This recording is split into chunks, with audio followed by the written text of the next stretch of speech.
रमज़ान मुबारक की आज चौथी तारीख है। फर्जंदाने तौहीद ने आज चौथा रोज़ा रखा। रोज़ेदारों ने आज भी पूरे हुसूल और जज्बे के साथ रोज़ा इफ्तार किया। घरों के साथ साथ मसाजिद और बाज़ारों में इफ्तार का एहतमाम किया गया। रमज़ान के मौके पर मुल्क भर में घर, बाज़ार और मस्जिदों में खूब रौनक दिखाई दे रही है।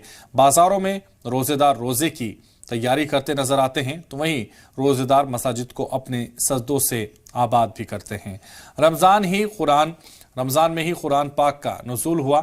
यही वजह है कि रमज़ान के मुबारक महीने में तिलावत कलाम का पाक का ख़ास एहतमाम होता है और पूरे महीने तरावी की नमाज का एहतमाम किया जाता है और इस मुद्दत में पूरा कुरान पढ़ा जाता है।